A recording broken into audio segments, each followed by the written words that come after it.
November the 17th, 2016. In Loxahatchee, Florida, police receive a 911 call. A man has been stabbed, and his condition appears critical. I need an ambulance right away. Somebody came in and stabbed my son, and he's bleeding, and he's almost unconscious. Please get him. Ma'am, I have them on the way. I need you to calm down. Those two blood vessels, the artery and vein, they are cut, so now the heart is still beating and blood is pumping out. So he's losing blood, he's bleeding out from his wounds. He was stabbed some 7 times. The death blow was the clavicle or collarbone, which caused him to bleed to death. As police launch an investigation, it becomes evident that this is no random incident. The attack is vicious and sustained. Where is the person that stabbed him? We don't know. The front door is open. They came in. I was sleeping, and his friend was over, and his friend woke up and found him stabbed. Okay, how... He's dying! I thought I knew anger and hatred before, but that's when I really met that.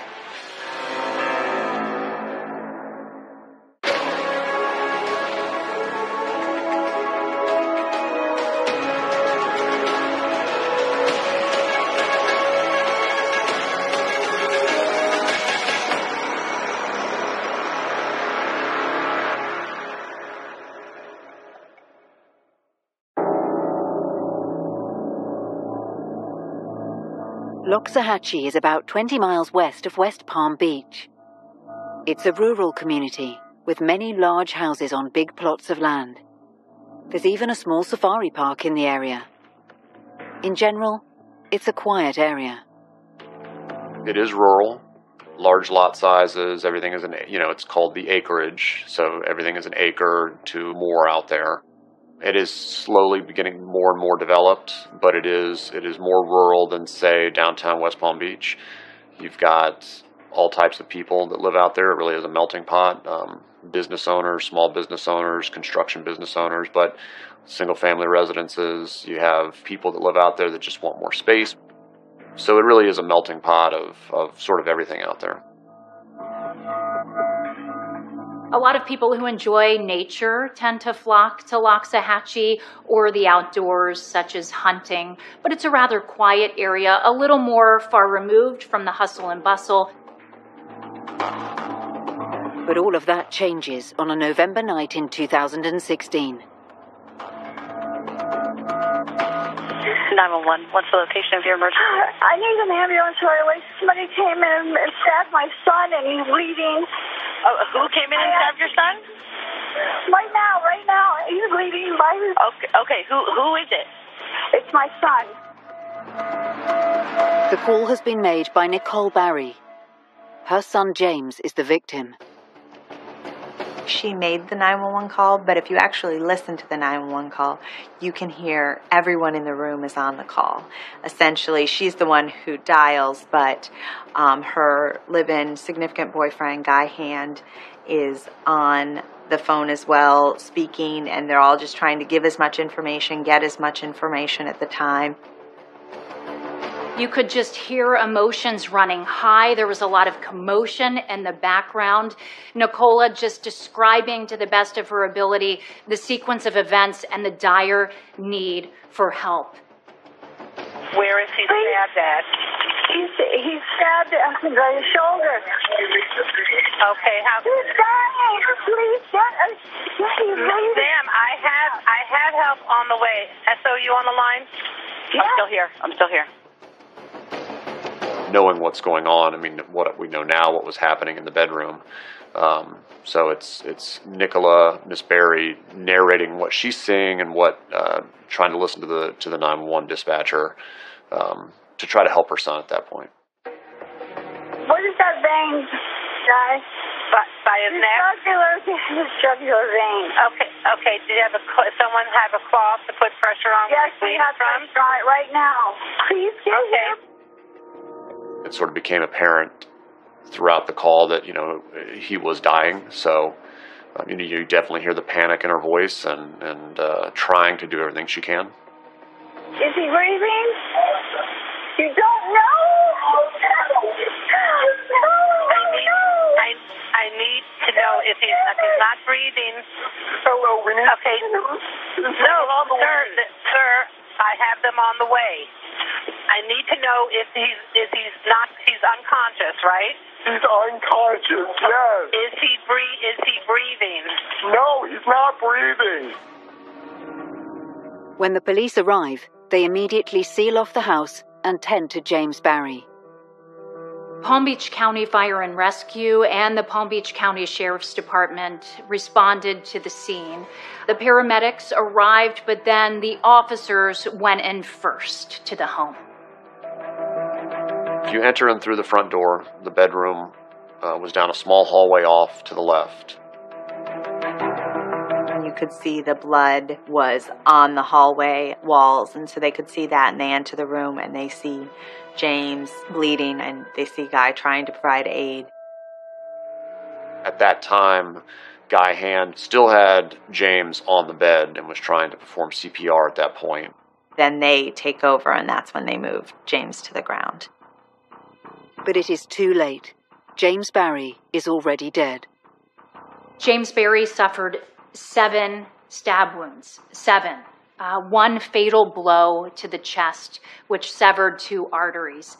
He also had a stab wound among those wounds to his lower left abdomen and his right thigh. There were also some wounds on his hands, which indicated that there was, in fact, a struggle involved. Copious amount of blood in the bedroom itself, some cast-off spatter in the hallway. It would have been a very chaotic scene. Forensic experts now examine the scene. When crime scene investigators started gathering evidence, they saw a pink cell phone. They found some blood splatter, and of course they gathered that evidence well, and they found some linen garments as well. Most telling was when the police came in, they saw the knife, a steak knife, covered in blood next to the kitchen sink, nowhere near the blood splatter and nowhere near the body. This raises questions for the police. Somebody was trying to clean the murder weapon, because the only reason you put a knife next to the kitchen sink is to wash it. It transpires that this person is Guy Hand. It is unusual to think, why would anyone want to touch a murder weapon? That has to run through your mind. Why would someone in their right mind go and move a knife when someone is bleeding? However, he claims that he just acted out of instinct. He needed to get it out of the way, get it to a place where it was just, he said, I'll put it on the counter. I don't want anyone else getting hurt. So his explanation was that he just kind of let instinct take over and he got it out of the room. Yes, Guy Hand had blood on him, but given the scene and given what he was trying to do to save the life of James Barry, he should have had blood on him. In other words, it was not unexpected that he had blood on him. James's body is then taken for autopsy. The body undergoes a standard procedure undertaken in every homicide. You look for clues, you look for evidence, things that help you piece together what happened in the last moments of a person's life. And at that point, you move off to the medical examiner's building next door, which is where we actually have the morgue. And then the detective is there and the crime scene investigator is there. The body is brought in. It's in a sealed body bag so nobody can tamper with the body. And then the body seal is broken, opened up. Everything is photographed as is. Samples are taken for DNA, for example. There are bags on the hands to protect them from trace evidence or maintain the trace evidence that might be on the hand. And everything is photographed as is. Eventually, clothing and things like that are removed from the body. And the whole time I'm taking notes, and more tech is taking photographs with rulers and things like that. And then at some point, I look at the body as is and examine the injuries. You also have to clean off the skin as well because blood obliterates details on injuries. And then the second part, once we've done all that, and photo documented everything. The second part is where I take surgical instruments and I open the person up and look to see what's going on the inside. In James's case, there were clear signs of a struggle. There were defensive wounds on his hands, for example, where he's trying to protect himself from being stabbed, so he's got cuts in his fingers, cut across the back of the hand. He's got a superficial stab wound in his abdomen on the left side. He's got a stab wound in his thigh, a couple stabs in the back, and he's got a lethal stab wound on the left side of the chest. Quite big. It enters on the left side of his chest and comes across. This is from his perspective. And it cuts through two large blood vessels, a vein and an artery that are the size of a pencil. Those two blood vessels, the artery and vein, they are cut, so now the heart is still beating and blood is pumping out. So he's losing blood, he's bleeding out from his wounds, especially the one up here. But he's also collecting blood on the right side of his chest, and his lung is damaged too.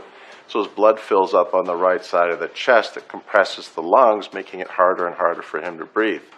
In addition, as the blood is collecting on the right side of his chest and compressing those lungs, it's pushing everything over into the left side, which then kinks the large blood vessels that come off the top of the heart, slowing down or cutting off the blood supply. So now nothing is being pumped to the brain. He's not getting enough oxygen to the brain, and he passes out at some point and just never wakes up again. As the body of James Barry is being analysed, police begin to establish who had been in the house on the night he died. The mother and the boyfriend, Guy Hand, were trying to sleep in the master bedroom. The friend and the deceased were in the same room playing video games.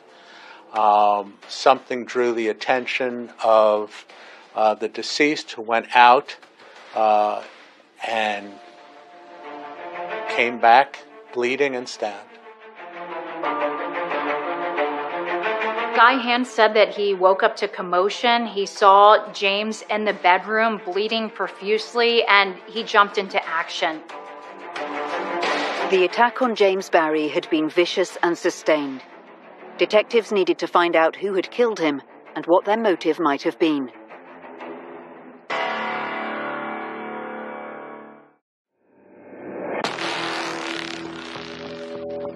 In November 2016, police in Florida are trying to establish what had happened to James Barry on the evening he was murdered at his home in Loxahatchee, a rural area close to West Palm Beach.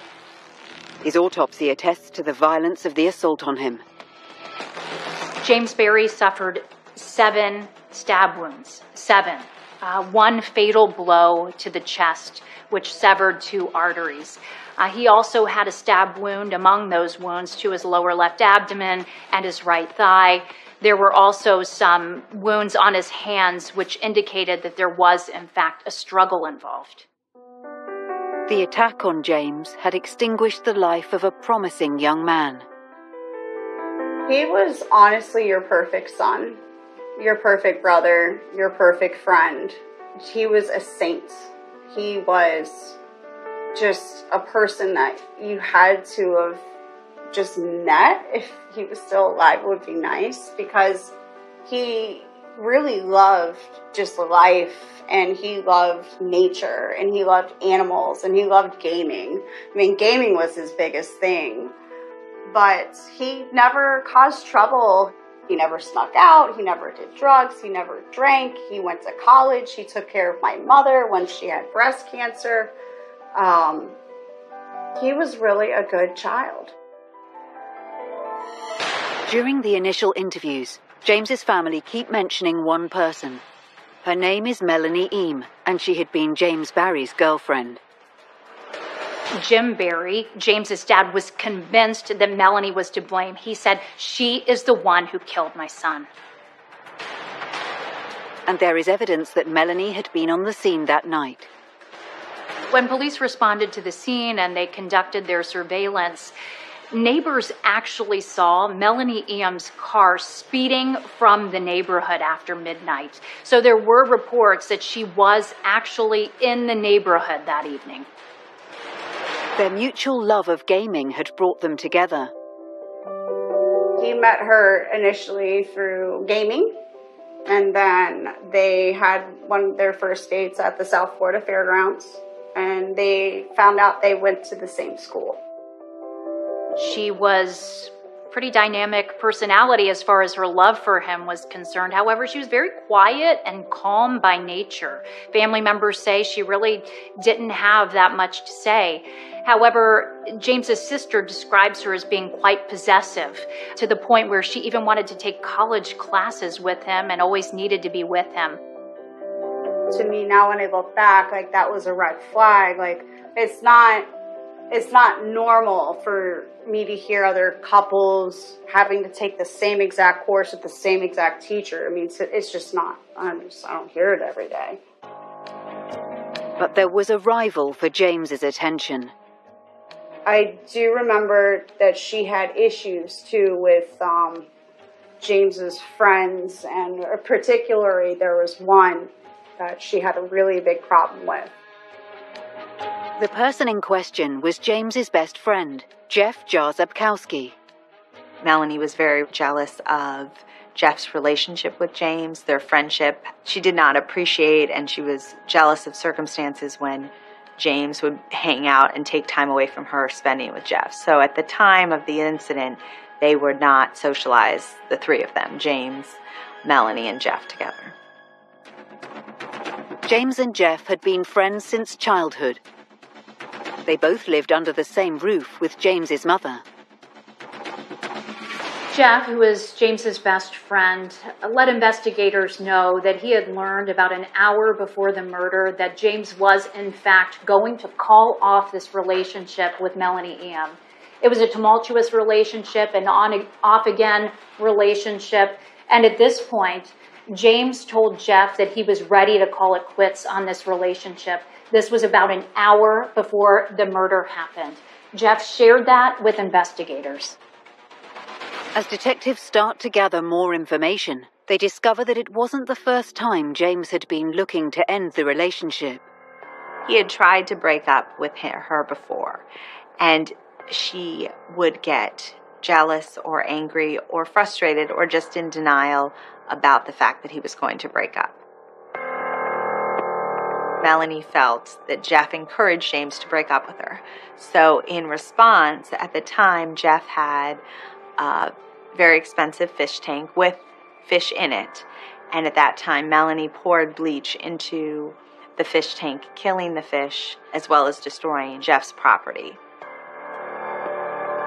She saw an opportunity to get him out of the house, and how to do that. She had to pour the bleach in the fish tank, and then from what my mother said, she didn't admit to it till 2 days later after the fact, with no regard, and with no emotion, no, I'm sorry, but I did it. That kind of goes hand in hand with just her volatile nature and sort of irrational actions when she gets angry. They had broken up one time before, and Melanie just lost it to the point where she became suicidal, according to her parents. In fact, her mom went to James's house begging him and begging his family to not end the relationship, that she quite honestly couldn't handle it, and they didn't know if she would survive the breakup. James was a kind soul and did not want her to inflict any harm on herself, so he agreed to get back in a relationship. It appears Melanie had firmly embedded herself into James's world.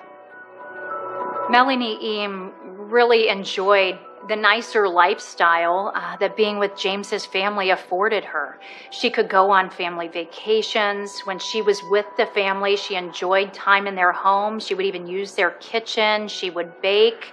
She liked the lifestyle that James Berry and his family had to offer her. And she didn't want to give that up, not at any cost.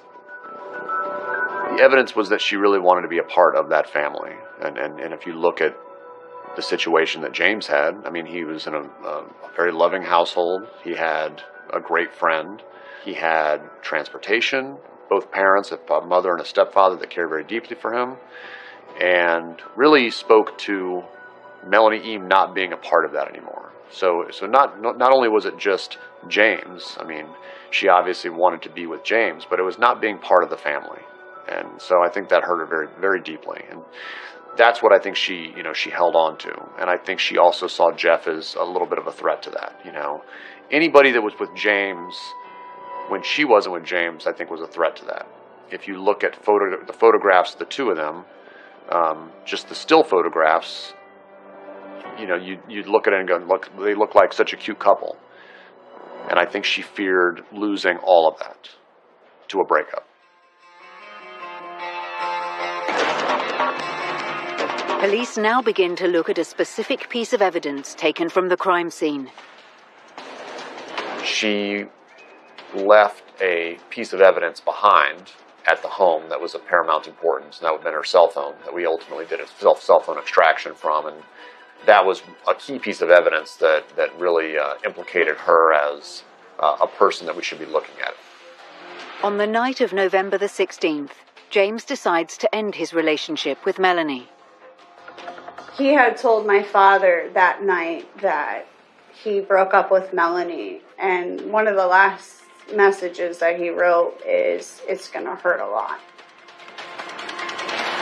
It was done through a third-party app, a gaming app called League of Legends. So we had to actually get into the physical device, the physical phone, and go into the third-party app to find those conversations. And really what it was evidence of James telling Melanie that he felt that they should go their separate ways. You could tell that he was childlike in his ability to sort of communicate his feelings. She seemed very angry, one, that they were breaking up at all, and two, she seemed angry that it was being done in that fashion via a League of Legends chat. And at one point she said, "I can't believe you're breaking up with me over a League chat." And his reply to that was, "Well, I talk to you in person, I just communicate better like this." It was a good 4 or 5 pages, screenshots of the conversation, so the breakup was clear. And that breakup terminated, and the last message was approximately 9:08 p.m.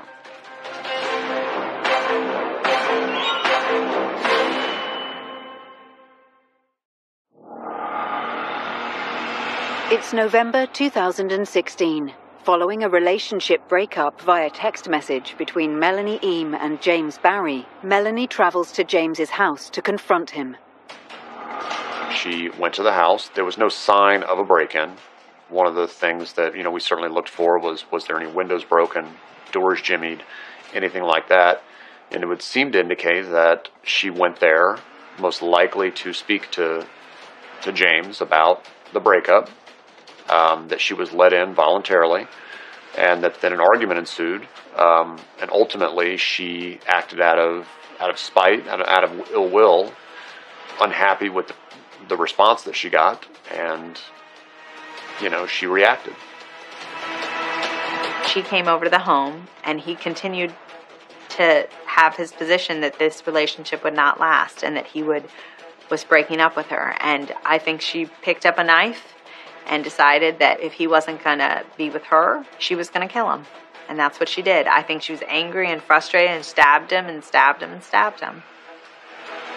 Because her phone was found on scene, it would certainly indicate that she was present in the home. The blood and the spatter and the cast-off would sort of indicate that prior to his death that there was an altercation in the hallway. So everything was sort of pointed at it. There was an argument, there was a confrontation, and that maybe that confrontation had gone sour. As James lies dying on the floor of the house, Melanie flees the scene. One of the other things police officers did that night is they located surveillance video, and it was consistent with Miss Eam's vehicle, her white vehicle, in the area, and arrived in the area around 12:25, and then leaves 27 minutes later at 12:52. So they were able to determine, yes, we believe that Miss Eam was here. Her parents don't know where she is. She would have access to the home, familiarity with the home. James might have let her in. So at that point, she became more of a focal point, but no one knew where she was. Detectives are about to start the search for Melanie Eam when they receive vital information as to her whereabouts. The very next day, investigators figured out where Melanie was, and in fact, she had fled north to Maryland. She was with her family in the Silver Springs area. She ends up at a cousin's house, a gentleman by the name of Monk, who Monk ultimately calls the Palm Beach County Sheriff's Office, Detective Oliver, and notifies Detective Oliver where Miss Eam is. They go and they make contact with her. And when they make contact with her, they don't know anything about the facts and circumstances of the case. So they make a welfare check to, confirm that she's there, so that Detective Oliver will fly up there if she actually is there. And so they make contact with her and they say, "Oh, are you Melanie Eam?" Because at this point, her parents still have not heard from her. Hi, Melanie. We got called to make sure that you were okay. He had the cameras rolling on his body cam. He went to the scene just to do a welfare check. When he went there, he made it clear to Melanie that she was not under arrest. He didn't want her to leave, of course, but he made it clear that he was not there to necessarily take her into custody, but rather he was there to ask some important questions. Any other questions for us? What's going on, Melanie? I'm scared. Okay. What are you scared about? She instantly started to cry.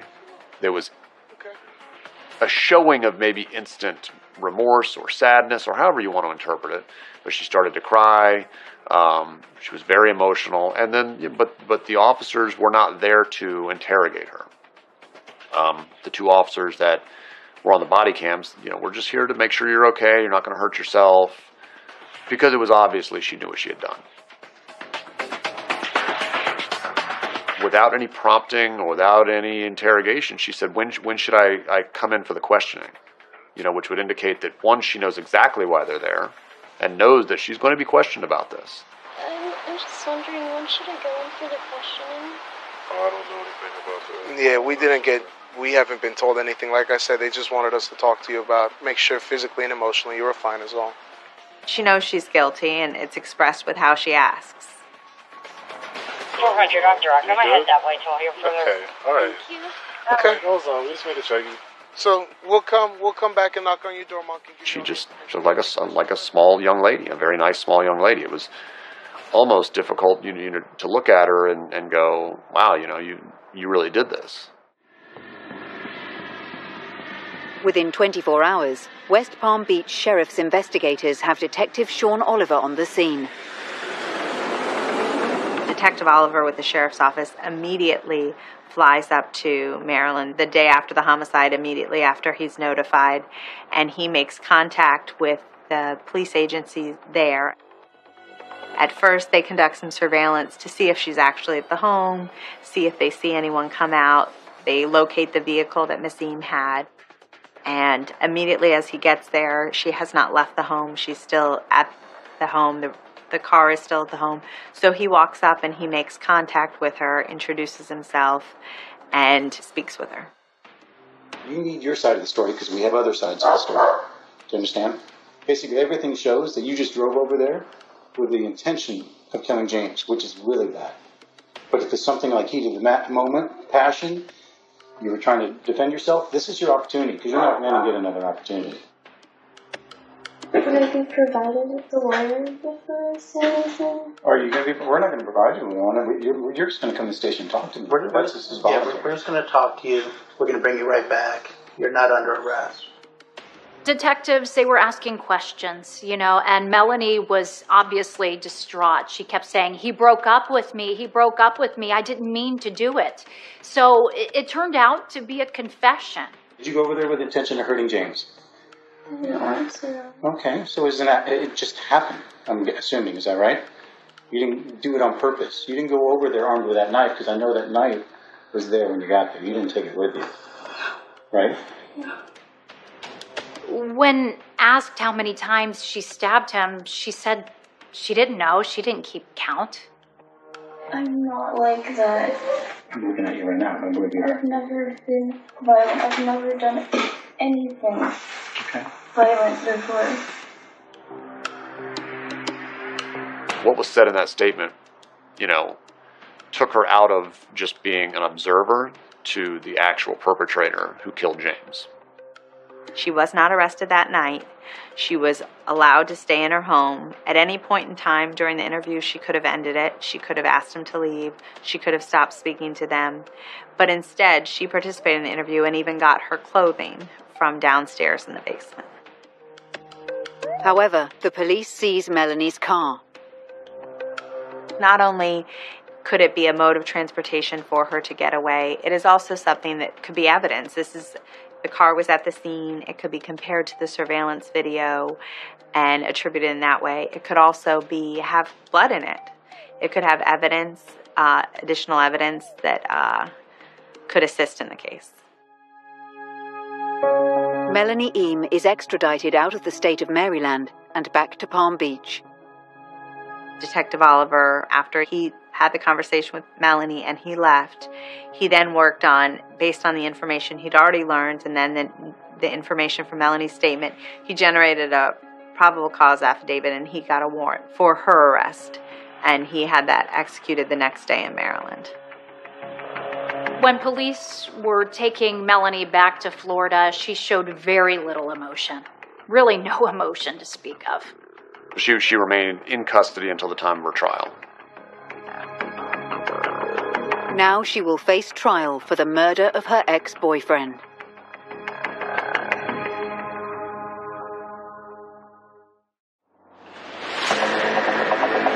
It's 2018. In West Palm Beach, Florida, Melanie Eam, accused of killing her ex-boyfriend shortly after he broke up with her and then fleeing the state, is about to go on trial. Okay. She didn't have a criminal history, which is, in our court system, evidence of character is almost never relevant. The only thing that could be relevant is a possible criminal history if she were to take the stand and testify. Given that we were most likely going to play this statement for the jury because we wanted the jury to hear the tone, wanted to hear the nature of her voice, when that happens, the likelihood of her actually taking the stand is very, very low probability. We didn't believe that her attorney would advise her. I mean, ultimately, it's her decision about whether or not to testify, but his defense really could be, he could put on his defense without subjecting her to a rigorous cross-examination. Just given her soft-spoken nature, she probably would not have held up well under a rigorous cross-examination, and she would have had to contradict everything she had already told Detective Oliver. So, from that standpoint, we really had what we needed without doing too much more, research into, what makes her tick, so to speak. But the prosecution case hangs on just one thing. The only real proof that they had to prove this murder case was the confession and the blouse. So I wrote a motion to suppress that her rights had been violated, and the confession and the blouse were what we call fruits of the poisonous tree and should not be used. So I went to the state attorney and said, why don't we agree that this is dispositive? If I win the motion to suppress, you have no case. If I lose it, she's going to be convicted. Well, the assistant state attorney would not agree to it being dispositive. Why was that relevant? Because you cannot plead guilty and appeal an issue. The only thing you can do under the law is you can plead no contest or nolo contendere and reserve the right to appeal. You can only do that if the state agrees it's dispositive. The state refused. The only way that we could appeal the judge's denial of the suppression motion, the judge letting in the confession and the shirt, was to go to trial. Melanie Eam now has to face the full pressure of a public trial. Our focus 100% is on what does the evidence say and what admissible evidence do we have, and we try not to get bogged down in too many of just speculation, things like that. Because we had the delay of her being brought to Maryland, I went to first appearances, and for homicides, it's not that arduous of a hearing because I'm just asking that she be held no bond. She had committed a murder. She had fled immediately after. No bond is very reasonable based on the circumstances. So I asked for her to be held no bond, but I also had the opportunity to meet the family. The family was all present at the hearing, and I introduced myself and met the family, was able to explain a little bit about how the process would go and then the circumstances of the case to them. We want the jury to hear our story and our theme at that point, and really paint the picture for them, which in our opinion, the theme of this case was, sort of the tale as old as time, that this is a love gone sideways, this is, an angry person, and really show all the reasons why we believe that Melanie Eam had the motive to be angry, why she was the only one who would have had a reason to even be, to be confrontational with James, that nobody else, the evidence didn't point to anybody else in the house. And that's what we do. We outline for the jury in our opening statement. Melanie's statement that she had killed James seems to be sufficient evidence of her guilt. I absolutely knew. I knew that once I knew that in general, when a defendant makes a confession, when they make admissions like that, it is common for, if there's any way, for the defense to try to suppress those statements because they were such a strength to my case. But despite this, the defense still questioned the role of James's mother's partner in the whole affair. I don't have to come up with a defense. The state has 100% burden to prove the case. But several things stuck out like a sore thumb. One was why Guy Hand, the mother's boyfriend, 10 years certified in CPR, would take this bleeding young man from the floor, a hard, flat surface, to a bed, which is a mattress. He even testified in trial that as he's doing the pumping of the CPR, there's blood spurting out. That was one thing that didn't make much sense. Another thing which didn't make much sense was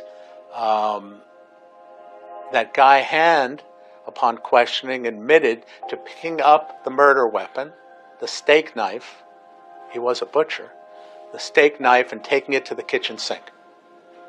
Why? The fact was the knife was moved. There's no disputing that. I think that the defense is doing everything they can to be as effective as possible and to question a person there as to why they would move a knife. I think it's a fair question. One of the defense's main arguments is that Melanie had originally asked if she needed a lawyer when detectives first spoke to her in Maryland. The defense attorney filed the motion to preclude the statement, not only based on the fact that she had used the word lawyer, but he also tried to argue that it had been a custodial interview because she was surrounded by surveillance officers in her neighborhood. At the time, Maryland had assisted in setting up, Silver Springs had set up different surveillance teams, unmarked cars, ununiformed officers that were just watching and surveilling so that they could provide Detective Oliver, should she leave, location of where she went, just so that he would know where to meet her, because he was en route from Florida. The defense attorney tried to argue that she was being confined. And so I had to present evidence and testimony from those Silver Spring officers, have them fly here and testify that they were under no direction to arrest her. Their job was simply to see where she was, take any pictures of if she exited the home, make sure that the vehicle was the vehicle that they were looking for, all of those things. So I had to go not only just based on the contents of the statement, which I argued, just based on her mannerisms, what was actually said, that she was not asking for an attorney, and that it was a willing interview. And I also utilized the fact that the surveillance team she wasn't even aware that they were there. They never made contact with her. And even if she had left, they weren't going to follow her. For the prosecution, the case is very straightforward.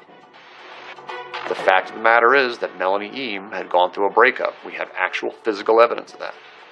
We knew that for a fact. We knew for a fact that Melanie Eam had fled the state of Florida. We knew for a fact that she had confessed to Sean Oliver. When you put the whole picture together, everything pointed at Melanie Eam, and nothing besides speculation pointed to Guy Hand. As both sides wait for a verdict, there is tension in the air. You're always nervous because you don't know what a jury will do, but I felt strong about our evidence and our case and how the jury would respond to that. And when the jury walks out, I mean, it's butterflies. You're anxious. You're on pins and needles. You can see the verdict move from the foreperson's hand to the bailiff to the judge. The judge is reviewing the verdict. You're trying to read the judge for any tell that he's going to give away. And when the clerk stands up and reads the verdict, that's the most alive you're going to feel. If you ever lose that, I tell the younger attorneys, if you ever lose that, it's time to go. The judge understood and sentenced her to 50 years, which is, a significant amount of time, and I felt that he was not persuaded by her explanation.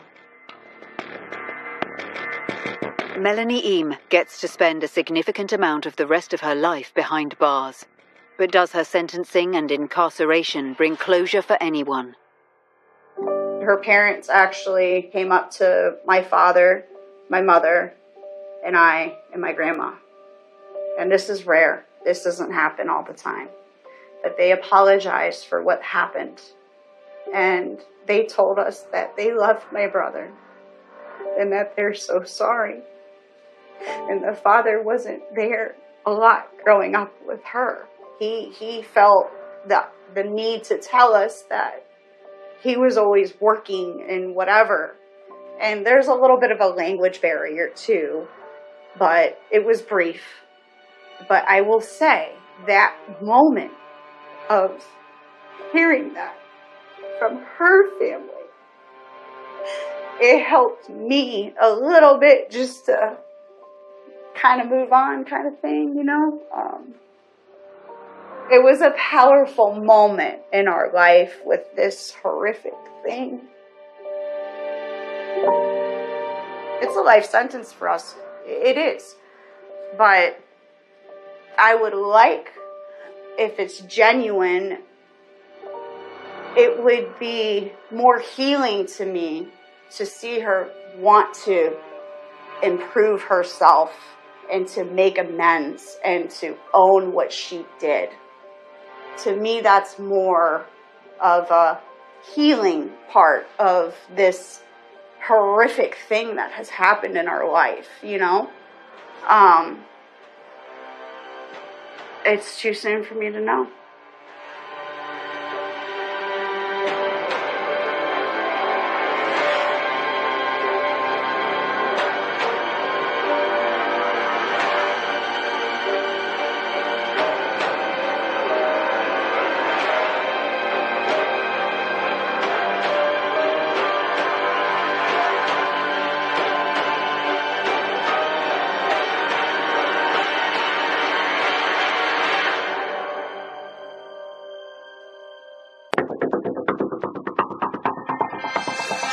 October 12th, 2016, Newcastle, England. A young woman is brutally murdered inside her home. Please, I've just come back to my flat and the door was locked, so I crawled through the window and my flatmate's covered in blood in the bathroom. Police respond to the scene and a murder investigation is launched. It becomes apparent that the victim has previously been in contact with the police. You could hear in that call the sheer terror in her voice. It says at the bottom he won't contact me, this will be the last I hear from him, but he's said that a lot of times and he never does seem to stop. Police immediately identify the victim's ex-boyfriend as someone they would like to interview. Every case of murder is terrible, but this is one that will live with me for my entire life. I've never encountered a case with a defendant so callous and manipulative. He basically just would not accept that the relationship was over. If he couldn't have her, nobody could. This is the heart-rending story of Alice Ruggles, how her killer's escalating behaviour should have raised red flags, and how tragically her death could have been avoided.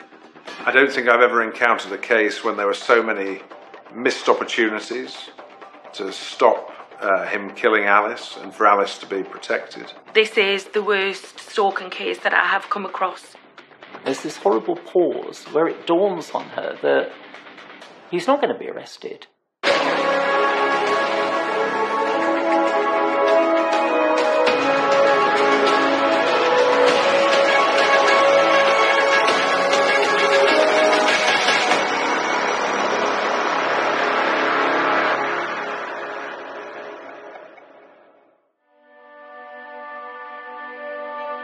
Christmas Eve 1991, Leicestershire. Alice, a beautiful baby girl, is born to Clive Ruggles and Sue Hill.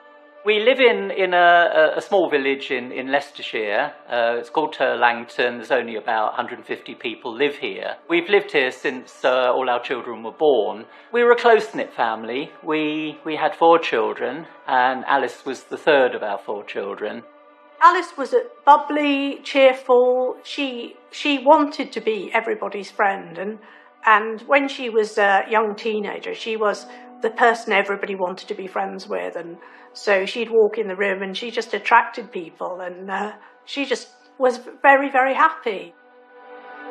She always had this incredible empathy. I can remember that even from a fairly young age. She'd sort of work out how you were thinking and what you were thinking, and if you were depressed or something. And she'd, if she detected that, she'd come out with some ridiculous joke or anecdote. She'd always be trying to cheer you up. And she'd succeed. And she became one of those people who would lighten things, and she would come into a room full of people and there was a bit of an atmosphere. She'd just get everyone going and laughing. So she had a real talent. Empathetic was the word. Alice was very close to her elder sister Emma. They would do many things together as sisters do. They had different interests, and Emma was always very good at sport, and Alice always liked sport, but she struggled to find a sport that Emma wasn't inherently better at. And she eventually found that. She went on a PGL course when she was about 11, I think, from school, and discovered fencing. And Emma had tried it once and hated it. And I think that may have been a motivation for Alice, but whatever. But she actually got really, really good at fencing, and she started to train, and she became eventually a member of the East Midlands squad, youth squad, and would travel around doing fencing matches. She absolutely loved fencing, and she decided that was going to be her thing. After a couple of years, she was the Leicester champion for her age, and she won the competition for that. A couple of years later, she won the adult competition for Leicestershire as well. She was also the East Midlands champion for a long time as well, so she's quite successful at it. And it was such an important thing in her life that was how she chose where to go to university. So instead of looking at where does the course I want to do best, she was looking at where does the course I want to do, but also has a very, very good fencing club. And that is why she ended up at Northumbria University in Newcastle. When Alice decided to go to university, she was influenced in, I think, where she was going with a degree. She was in a family with kind of scientific engineering side. In fact, most of our others landed up in different fields of engineering, effectively. Alice decided, because she also had this artistic flair, she decided that she was going to do a degree in product design, which sort of mixes soft engineering with the sort of artistic design side. But once she got to Newcastle, she discovered that she loved the place. And so she did her 4 years of her degree there. But when she finished, she decided that Newcastle was somewhere she wanted to stay. She then got a job with Sky working on the telephone. So her job was to pick up the phone and try and persuade you that actually you didn't want to cancel your subscription. You actually wanted to subscribe to Sky Sports and Movies Plus or all the other things that you needed to do. And she did enjoy that job too, because overall Alice was a people person. She loved talking to people and getting to know them and being with them. Alice was very happy. It was interesting because she liked to be in a relationship with someone, and when she was working at Sky, she wasn't in a relationship with anyone, but she was totally happy with how she was, and that was a a really good sign that the job was right for her, because it didn't matter that she wasn't in a relationship. It just meant that she could get on with life. You know, at one point we're sort of seeing it that she's at the absolute peak of her life because everything's going well. She's really happy, her job's going well, she's got a lovely flat, she's sharing with some people she likes, she's got so many friends that she just was really happy. She always loved the idea of travelling, and she got the opportunity in 2015. A friend of hers, Jen, was planning a trip to Sri Lanka. So she spent these 2 weeks in Sri Lanka with Jen, and she absolutely loved it. And they had a lovely time, and of course, being of their age and generation, they were sharing pictures and other things on social media. Now, Jen had a friend at university who still followed her on social media, and his name was Truman Dillon. But he messaged Jen to say, "Oh, I've seen your friend, and could you put her in touch with me?" He was looking at the Facebook photographs that Jen posted on the holiday, and he messaged her and said that the girl she was with was the most naturally beautiful person he'd seen, and could they introduce them?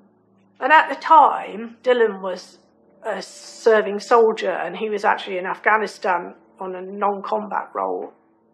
I thought that this was someone Alice had met and was actually seeing quite a lot of, but in fact, Alice hadn't met him. And this happened in October, where they started talking on Facebook, and they got on really well and chatted a lot. And he was obviously quite lonely because he was a soldier serving abroad, and so it was nice for him to chat to Alice. When Alice came home for Christmas that year, we got the impression that he was a boyfriend, the way she talked about him. What we didn't realise, that she'd never actually ever met him. Alice and Dylan's relationship accelerates quickly, and there are troubling signs. The relationship is becoming very intense, very quickly, bearing in mind they've never physically met in person. It wasn't until January that they actually met face to face, and yet by December, Alice had changed her Facebook status from being single to being in a relationship. Christmas Eve was Alice's birthday, and even on her birthday she was concerned about staying in touch with him, and I think he sent her a couple of messages about seeing other people, which upset her rather. And I remember her saying, I said to her, you know, "Where's Jen? Have you seen Jen recently?" And she said, "Oh, I'm not friends with Jen anymore." She said, "We had an argument." She said, "Harry says I must never speak to her again."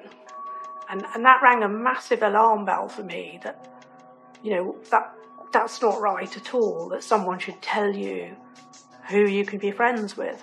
What I didn't realise was that Dylan had actually engineered the argument between them, and he'd fuelled it, and it was a really effective way of isolating her from her friends. January 2016, Newcastle, England. Online daters Alice Ruggles and Truman Dillon meet for the first time in their 3-month relationship. Dillon is on leave from his army tour in Afghanistan. He came down to Newcastle and stayed with Alice for a week, and she said they had an absolutely wonderful time, and that he was lovely, and he took her out, and he was very gentlemanly, and he paid for things. And then they had a week in Edinburgh, and they had a lovely time there as well. They saw all the sights of Edinburgh, where Alice had never been before, and it was a lovely time. Certainly after they'd spent those 2 weeks together in January, I think she was besotted with him. Alice rang me at that time and said, "Mum, he's just amazing. I actually think he is the one."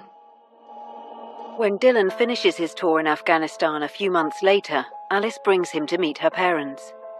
We first met him together with Alice. It was on the Maybank holiday weekend. You know, he was a personable enough lad. Truman had been brought up in India. He was of a Sikh background.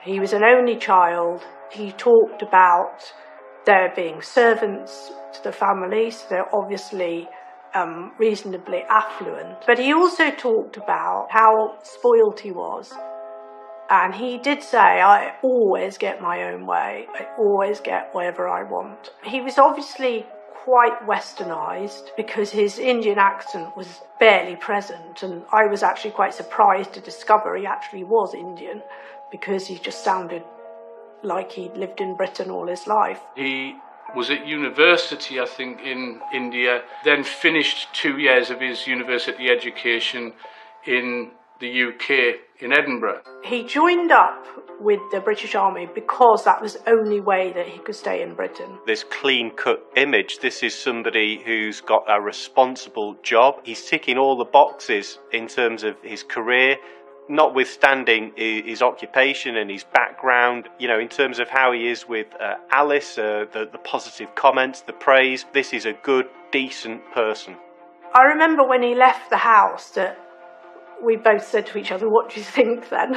And Clive said, yeah, he was just trying to say what he wanted us to hear. And that was really good description of what he was like, in the sense that he just wanted us to think he was going to look after Alice and he was going to be kind and nice to her. That first weekend, everything was fine, but they came down again for the second bank holiday weekend. And by that time, only 3 or 4 weeks later, things seemed to have changed a little bit. And it was odd because I remember the fact that he spent an awful lot of time trying to buy a car on his phone and basically ignoring her. And she was visibly upset by that. That, I suppose, was the first sign that there's something not quite right here, because he wasn't giving her the attention that you'd think he would, especially in front of her parents. He just seemed to be kind of absorbed in his own thing. As the relationship continues, Dylan's behaviour becomes more cruel. He'd quite often make not very nice comments about her, so comments about the fact that she had a big nose and that she had hairy arms and all sort of things that he was really trying to undermine her confidence. They're spending all their time together, and friends and family have noticed that Alice isn't sort of available in the same way that she was previously, not going out unless they're together. Things weren't as happy as they perhaps should have been or were initially. They're using each other's devices, tablets, phones, you know, so he has access to Alice's iPad or tablet or phone, and of course any accounts that are on there legitimately at the time. Dylan's behaviour is becoming increasingly more jealous and controlling. I remember Alice saying, Mum, he rings me up every morning and he wants me to send a photograph so he can see what I'm wearing. And that sounds lovely and caring. And that was how Alice saw it. She'd message him from a party and saying, I'm at a party, you know, it's really lovely. And then he'd come and pick her up and she said, Mum, it's really lovely, he just wants to see me. He's just come down, driven all this way from Edinburgh to see me. And so when you're in a controlling relationship, it's quite hard to see that. It's quite hard to think, actually, I'm being controlled here. Dylan said to Alice, he said, don't worry, I've got some money, I'll buy a flat that you can live in. And this was another worry for me, because in my mind, they'd only just started this relationship, and there's something wrong with someone saying, I'm going to buy a flat for you to live in. It just didn't sound right at all. But fortunately, Alice found somewhere to live with a friend from work, and so she didn't end up living in his flat under his control. A good way to describe his behaviour is one of possession. And of course, you don't possess people, you possess objects. And when we start to see those signs that somebody's becoming dehumanised, I own you, you are a possession, you are chattel. It starts to open up those ideas about power, control, ownership. We start to see this bind being created in a relationship where people's vulnerabilities, their niceness, their good nature is sort of used against them in the most abhorrent way.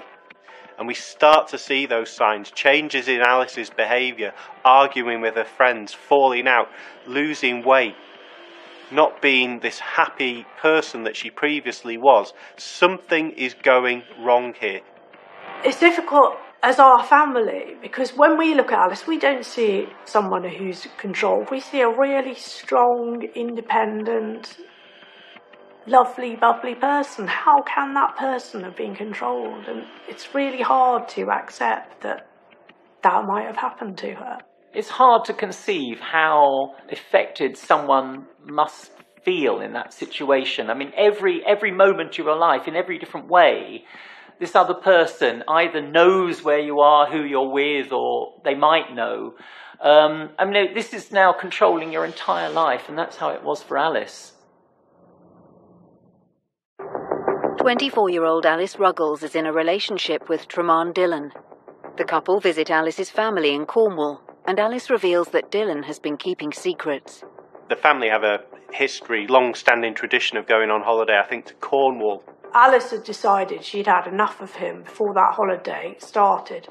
And the reason is that Alice had a message on Facebook from somebody who she didn't know, who said, there's something about your boyfriend you need to know, and that he's been on Tinder and he's looking for other girls, and he found me and he wanted to go in a relationship with me.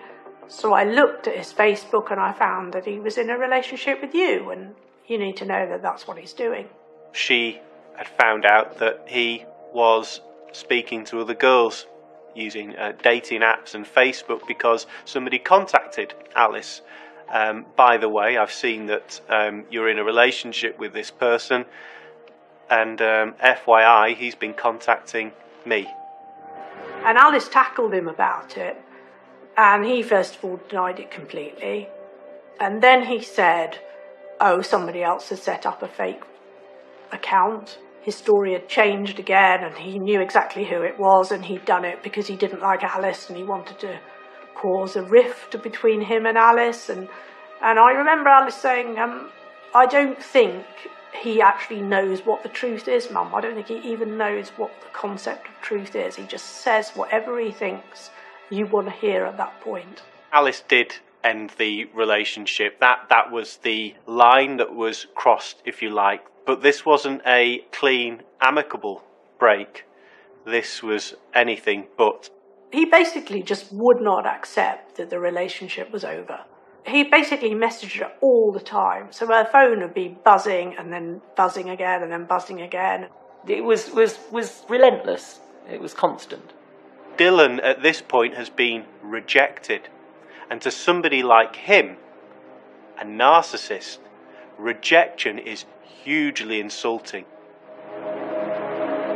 Dillon is stalking Alice online, and given his knowledge of her conversations, she believes he's hacking her social media. He did pretty much had unfettered access to her Facebook. I think he also had access to WhatsApp through the web-based service as well. So he's privy to who Alice is communicating with. He's privy to conversations between Alice and her mum, Sue, via WhatsApp. And of course, they're discussing things, her thoughts, her feelings, and also her other online activity. Who is she looking at on Facebook? Who's she communicating with? And actually, she is speaking to another male on Facebook. Alice had been starting a new relationship with a man called Mike, who was a colleague of her sister's. And almost instantly, Dillon found out about this, and Alice had told nobody about it. She'd only talked to Emma about it. So how did Dillon know? He says, I know you belong to another man now. So it's a very clear sign that he has dehumanized Alice. Mike knows everything.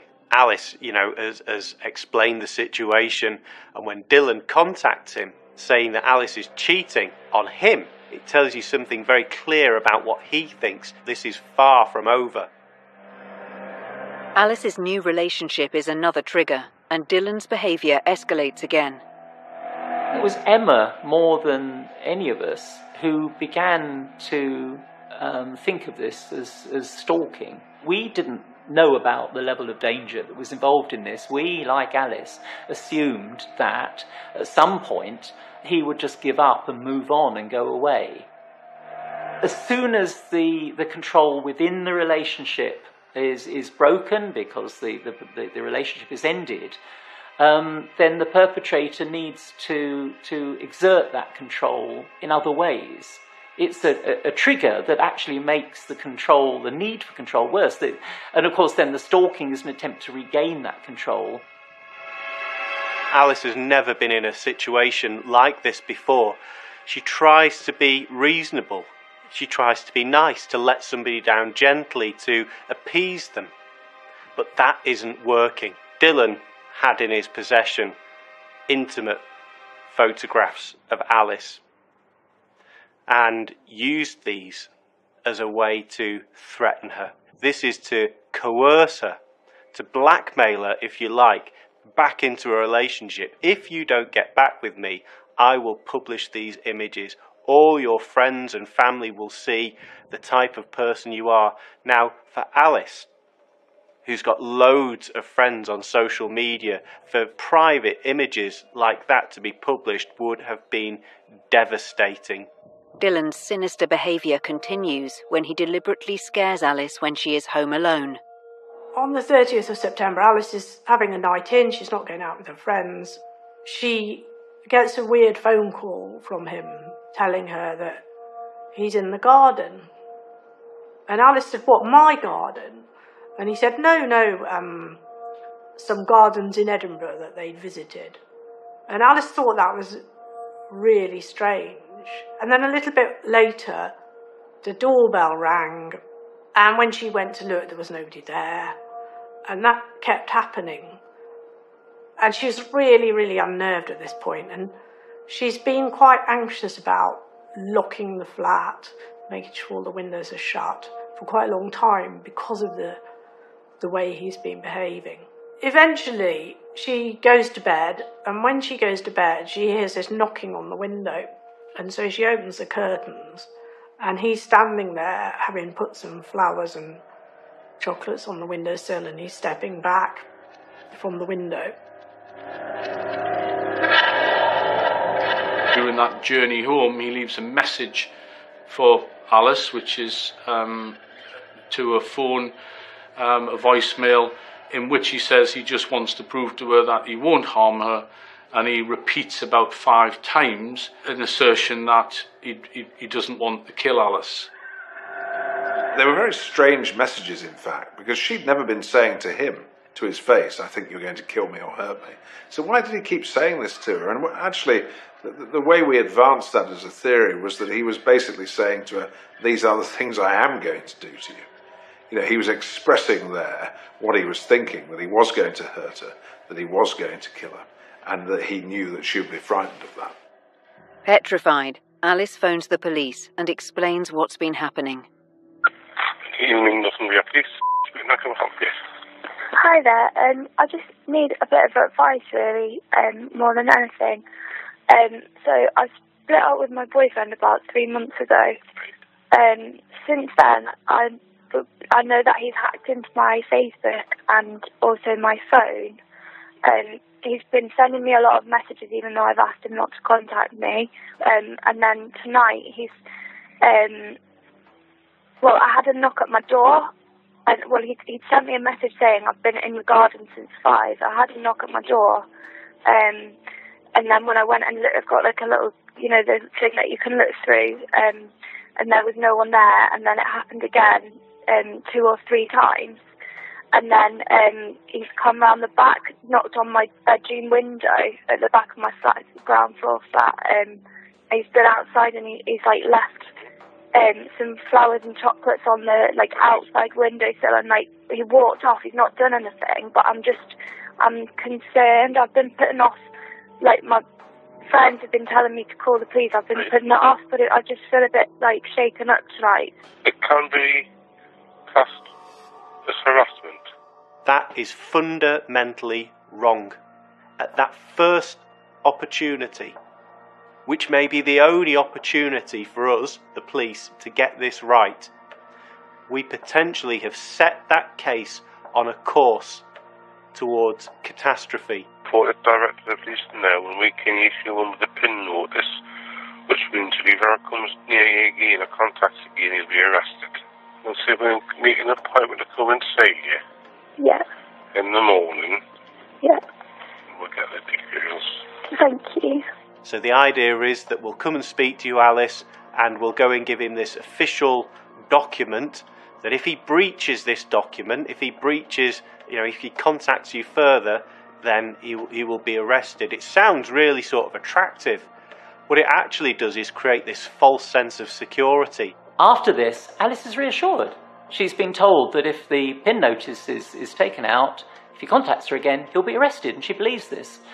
That was on the 1st of October, and in those days that followed, she became happier at work, she regained her vitality. The people at Sky noticed that she was reverting to being her old self. She felt protected. There were issues with how news about the PIN notice got through to him because he's in the military. So the decision was made to have the military tell him about the PIN. He was told about this PIN by his superiors. When he found out, he then, one of his first reactions was to send her a package. And so 7 days later, she receives a package on the 7th of October from him. And it contains, I think, a couple of T-shirts and things she'd left with him up in Edinburgh. It says in the letter to the company, I'm sending you all these things because I've found out that you've gone to the police. He's obviously, you can read between the lines of the letter, he's obviously angry about that. As Dylan has broken the conditions of the PIN, an official document that forbids Dylan from contacting her, Alice Ruggles calls the police again. Hi there. I've been in touch with the police. Somebody's been issued with a PIN so that they can't contact me. However, I've had a letter off them. What was the content of the letter? Was he... So pictures of me and him, because he's my ex-boyfriend, so a notebook that I'd sent him when we were together and a letter that he knows I called the police on him and he's had everything confiscated and all he has to himself is a pen and paper and an iPod and explaining why he came down last Friday. It says at the bottom he won't contact me, this will be the last I hear from him, but he's said that a lot of times and he never does seem to stop. So do you want to call back to discuss this? There's this horrible pause where it dawns on her that he's not going to be arrested. Yeah, what's usually what happens with it? Okay, well, I'll let them know you want someone to contact you back, just discuss what can be done. Okay. Will it be the police officer that's been dealing with my case? I can't guarantee who it'll be.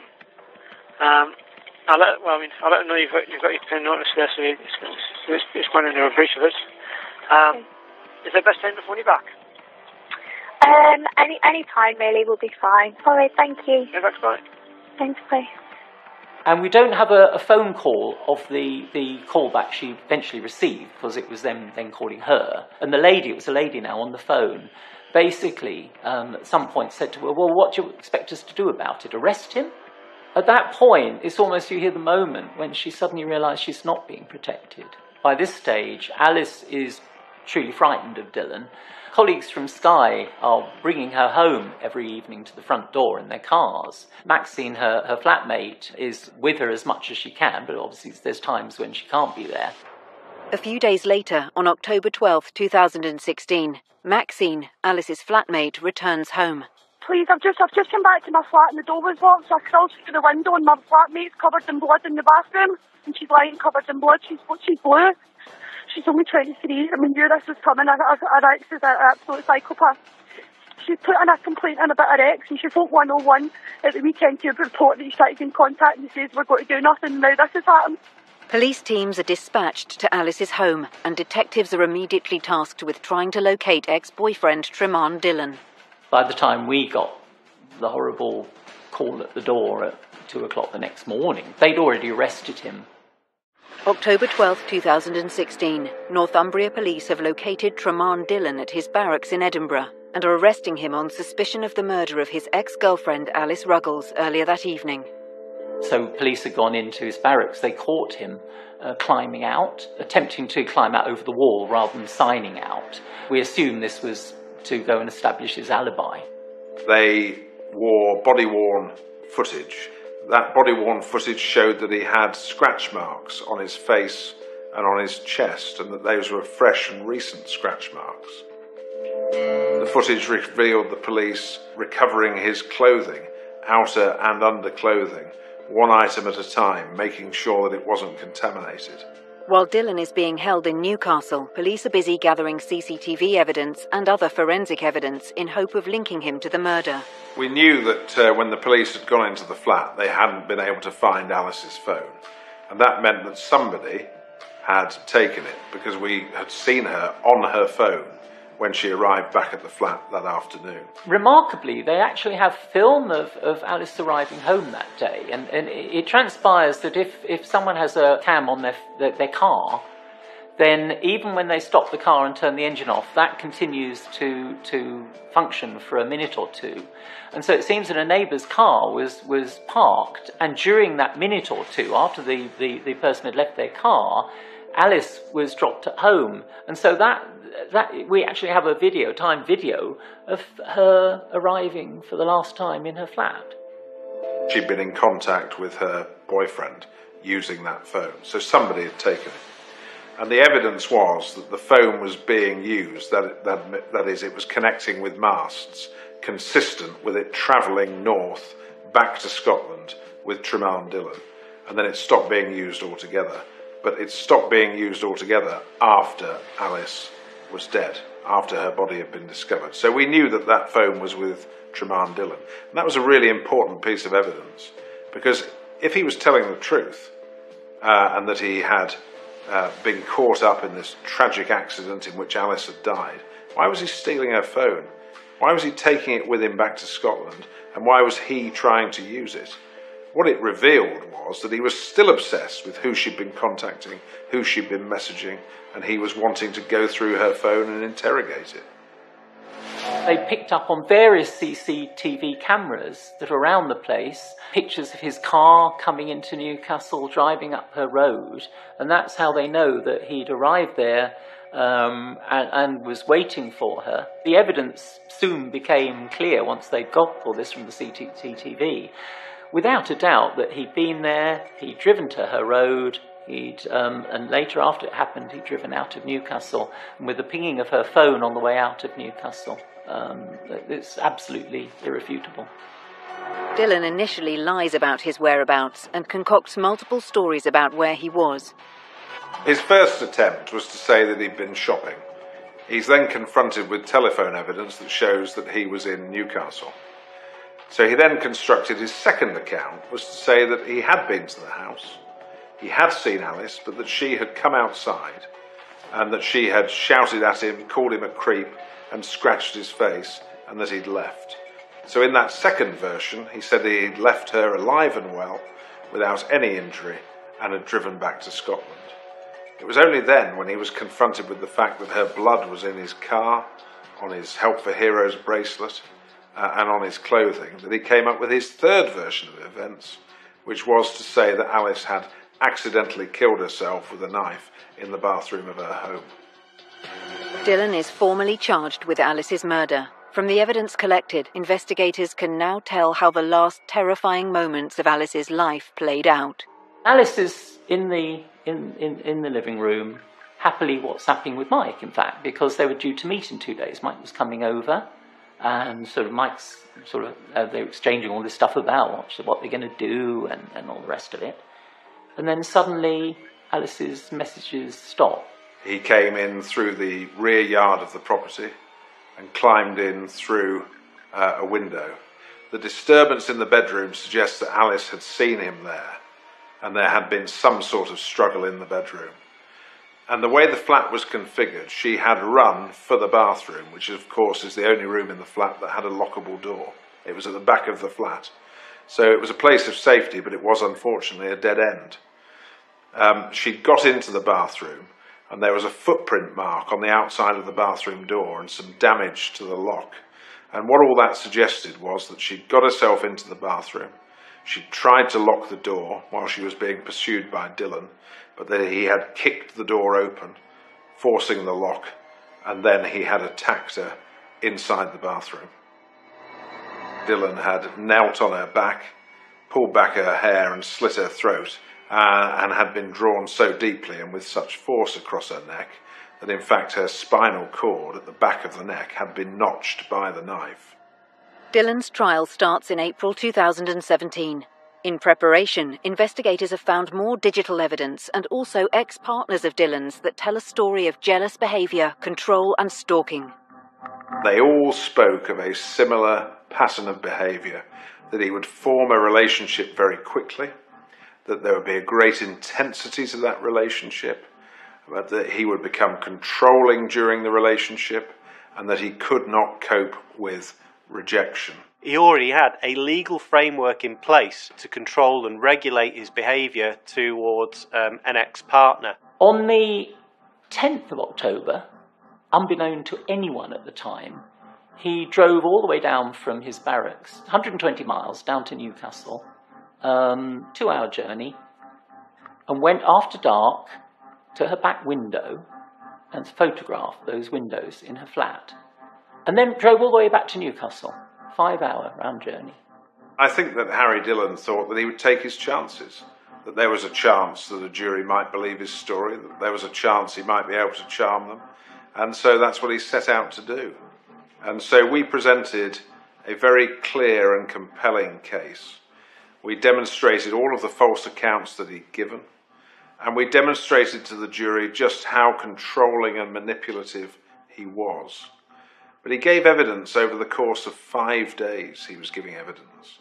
2.5 days to his advocate and 2.5 days in cross-examination. And in cross-examination, we exposed his account for the lie that it was. And we demonstrated through cross-examination just how manipulative, controlling and obsessive he was. And in fact, his evidence at trial was all an exercise in control. It was all about exerting control over Alice's family until the bitter end, taunting them effectively and tormenting them. But worse than that, it was about him saying to Alice's family, "This is your fault.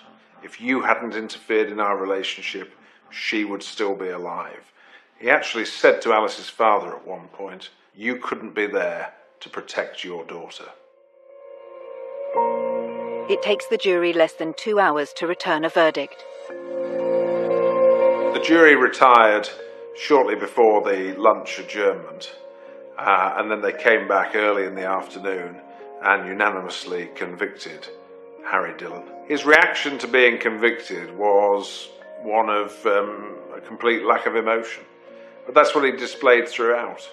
He spent 2.5 days describing to the jury in graphic detail how this woman who he supposedly loved had bled to death in front of him. Not once did he cry, come close to shedding a tear, show any emotion. The judge pointed out that he'd lied from the beginning to the end, that it was patently clear that he'd gone along intending to murder Alice. Harry Dillon was sentenced to life imprisonment, and the judge made a recommendation that he should serve no less than 23 years in prison before he could be considered for parole. After this justified result, what could have been different? I don't think I've ever encountered a case when there were so many missed opportunities to stop him killing Alice and for Alice to be protected. The family looking back may have thought, could we have done something else? Could we have stopped this? But Dylan was a maniac. He had full intent that night to come down and murder Alice, and he has still not admitted guilt for the murder that he committed, so he is still maintaining control. I think there's still an enormous amount of ignorance about stalking and about how dangerous stalking is, about what it says about the person who's committing the offence. To get to the point where you're stalking a person in the way that Dylan was stalking Alice demonstrates that you have such disturbed thinking and such an enhanced sense of self-entitlement that you're becoming extremely dangerous. And I think we need to have much tougher sentences for stalkers. I think we need to take stalking much more seriously. And there needs to be a far deeper intervention with these people who commit these offences to stop them going on, as sadly happens, to commit murders such as this one. What is changing to avoid more incidents like this from happening? There has been lessons learned from Alice's murder, mandatory training for officers, for victim support staff in stalking, and training for people to understand the way stalkers behave and what increases the danger to victims. Increasingly, the public are becoming more aware of stalking and its risks. The publicity around cases has grown in recent years. Awareness in agencies has grown. There were some national recommendations. At the time of Alice's case, the threat to disclose intimate photographs was not a specific criminal offence, so we'd made a recommendation around that. That is now in legislation. Clive and Sue set up the Alice Ruggles Trust to raise awareness of the dangers of stalking. We had to do something so that people didn't end up in the same position that we were in, giving poor advice to their family members and then watching them being murdered. That second phone call to the police could have saved Alice if they'd arrested him. And we wanted lessons to be learned. How do we make sure that lessons are learned from this? And it sort of made us realise that that's our job now, to make sure that lessons are learned from it. I spend quite a lot of my time talking to people about the last few months of Alice's life. And I have to make a really big effort to think that Alice's life was not just about those last few months. And that I really want to remember Alice for all the positive things rather than just really horrific things.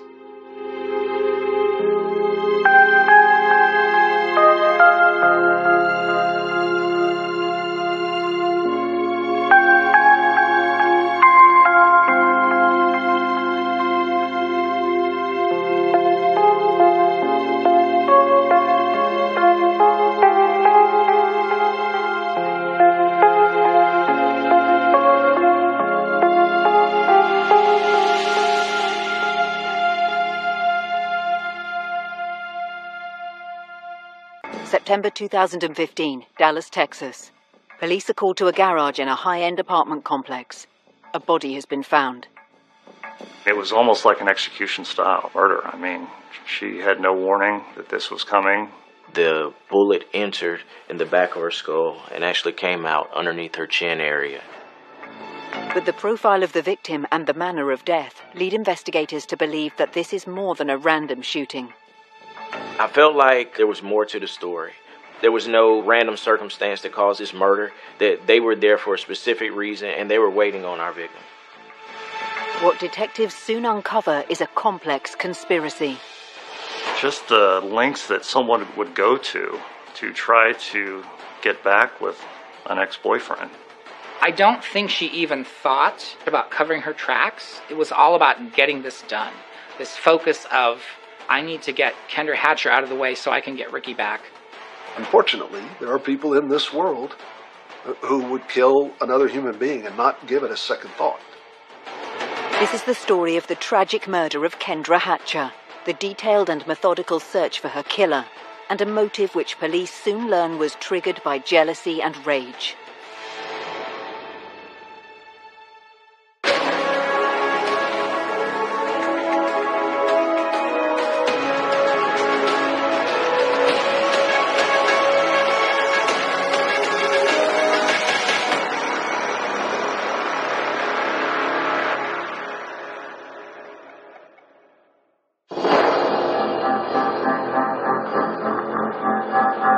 It's just after 8 p.m. on the evening of September 2nd, 2015. Police respond to a 911 call from a luxurious high-rise apartment building in Dallas's Uptown. Dallas 911, where's emergency? Hi, someone just got shot in the parking lot of the Gables Park 17. All I heard was screaming and then a loud pop, and then I saw her laying on the floor and there was like blood coming out of her neck. The people, they had a mask on, and I think it was a black Jeep Cherokee. I responded to that and was told by the officers that were securing the scene outside that there was someone that was deceased inside of the parking lot. I saw a white Toyota Camry pulled in a parking space. The driver's side of the vehicle, the victim was laying on the ground. There was a pool of blood around her head. She was dressed in black doctor's scrubs, and her name was embroidered on the front of her shirt. It was definite that she had been shot. Next to the body, there was a magazine from a handgun, a spent round, and a shell casing. The police request the attendance of the medical examiner. The medical examiner did arrive at the scene, and he was able to confirm that she was deceased from one gunshot wound to the head. The bullet entered in the back of her skull and actually came out underneath her chin area. The police have already been able to confirm the identity of the deceased. The officers, prior to my arrival, checked the license plate on the car, and that came back as Kendra Hatcher being the owner of the vehicle, which matched what was on her shirt also.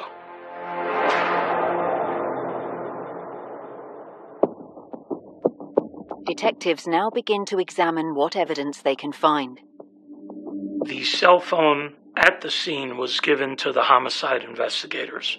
Obviously, they wanted to find out what numbers had been recently called or dialed on that phone, what messages had come in. The pistol magazine, which was also found at the scene with 13 live rounds in it, I took back to our crime scene lab and processed for latent prints. We looked for her purse, and we found out that her purse was missing. And so we just began doing our normal course of investigation, looking for witnesses and also video cameras inside the parking garage. Officers established Kendra Hatcher's last movements. I found out that Kendra was actually a resident in that building and that she was on her way home from work. September 2nd was her last day at work for a few days because she was going on a vacation. Kendra's fiancé, Ricky Paniagua, soon arrives.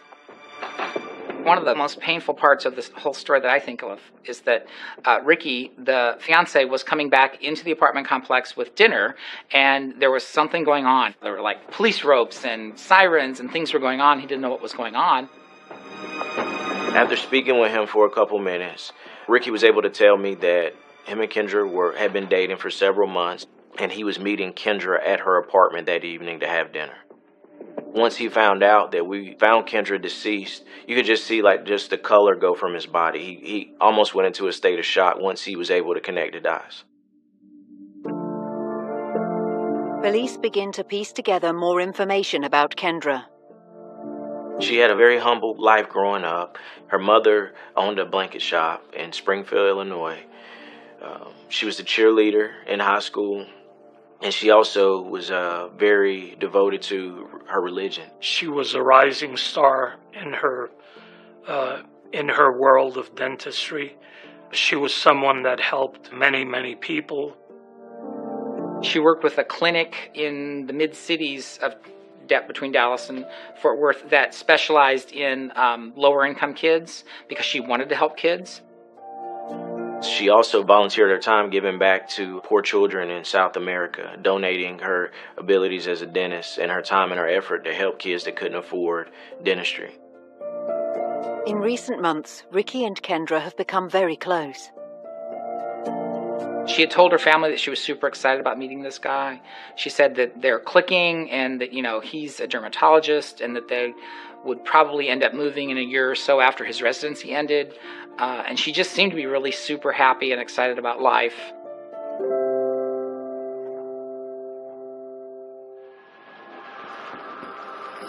The most immediate clue to what has happened to Kendra comes from the footage captured on the apartment complex's security camera system.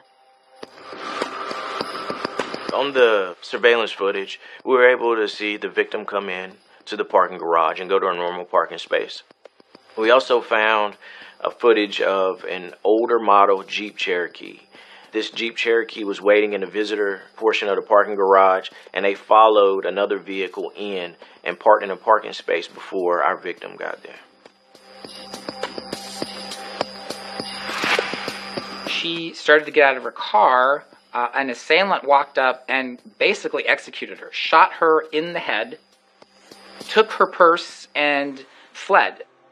The individual walked back to the back seat of the Jeep. The Jeep went out the wrong direction in the parking garage, made a U-turn, and then they exited. But there are limitations to what the police can see on the CCTV. After looking at the video, there was no way we could tell what kind of license plate was on that vehicle. And we had information that it may have been a paper tag. Police feel the public might be able to help them.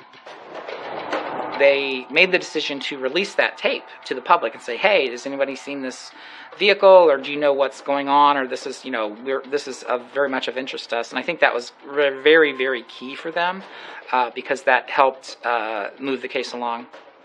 I felt like there was more to the story. There was no random circumstance that caused this murder, that they were there for a specific reason and they were waiting on our victim. Police have some security footage, a murdered woman and a distraught fiancé. But they have little else to point to a motive for what clearly is the clinical killing of Kendra Hatcher.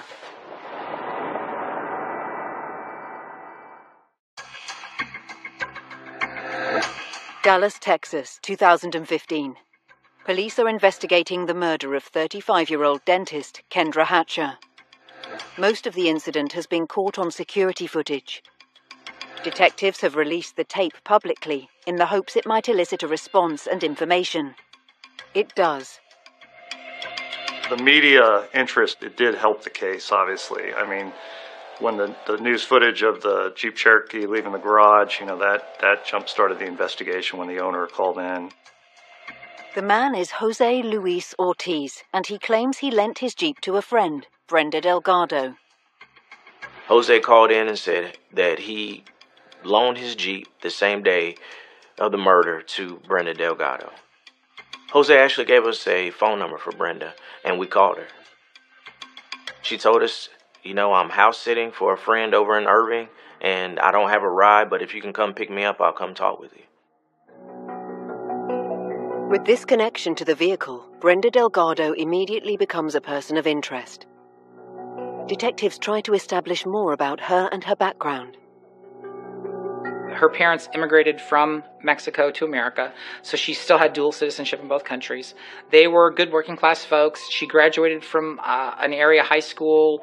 There wasn't money to go to college, so she started working. She got interested in the dental field.